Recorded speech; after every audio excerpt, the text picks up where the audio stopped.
요한복음 11장 20절 말씀입니다. 마르다는 예수께서 오신다는 말을 듣고 곧 나가 맞이하되 마리아는 집에 앉았더라. 아멘. 나의 단점으로 실패하고 넘어집니다. 그러나 더욱 심각한 것은 나의 장점입니다. 그 장점으로 성공하고 그 장점으로 승리하기 때문에 주님께 묻지 않고 나의 장점으로만 일하는 것이 결국 문제가 되는 것입니다. 그리스도인은 나의 장점을 앞세우는 자가 아니라 하나님의 말씀을 앞세우는 자들입니다. 믿으십니까? 아멘. 마르다와 마리아는 어떠한 믿음의 장점을 가졌고 어떠한 약점을 가졌는지 본문 말씀을 통해 알고자 원합니다. 예수님은 그 한 사람을 만나시고 그들을 축복하고 성장시키고 있습니다. 이 좋으신 예수님이 나의 주님인 것입니다.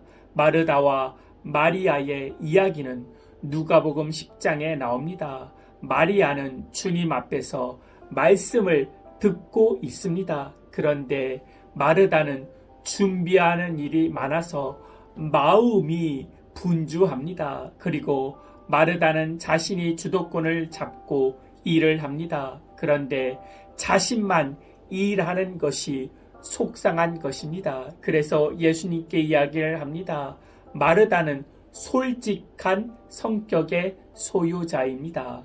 누가복음 10장 40절에 마르다는 준비하는 일이 많아 마음이 분주한지라 예수께서 나아가 이르되 주여 내 동생이 나 혼자 일하게 두는 것을 생각하지 아니하시나이까 그를 명하사 나를 도와주라 하소서. 입이 이만큼 나와서 주님께 말하고 있습니다. 마르다는 깊게 생각하며 움직이는 자가 아니라 주도권을 가지고 먼저 행동하고 먼저 말을 하는 것입니다. 왜 너는 주님 앞에서 말씀을 듣냐? 나와 같이 일해야 되지 않느냐? 이렇게 말하고 있는 것입니다. 그리고 그는 집안에서 큰 딸로서 책임감도 있습니다. 마르다는 솔선수범하는 자였습니다.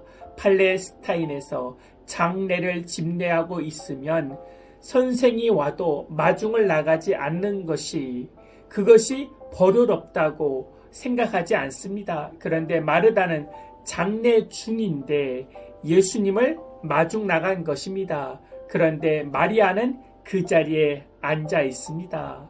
마르다는 큰딸이고 그리고 예수님께서 예루살렘에서 큰 봉변을 당하셨을 뻔했는데 요단 동편으로 가셨다가 예루살렘에서 2km 떨어진 자기 집에 오신다는 소식을 듣고 마중 나간 것입니다.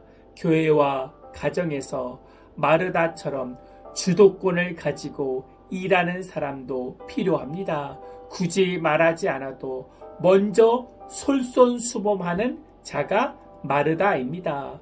주님께서는 여자 베드로처럼 먼저 행동하고 자신의 주도권을 가지고 모든 일을 자신의 통제권 안에서 일하려는 마르다도 사랑하시고 축복의 사람으로 만들어 주십니다. 그 반면에 마리아처럼 소극적인 사람도 사랑해 주시고 축복의 사람으로 결국 만들어 주십니다. 내가 어떤 성격의 소유자인지 주님은 나를 다듬으시고 만들어 주셔서 정글 같은 믿음으로 성장시켜 주시는 것입니다. 믿으십니까? 아멘.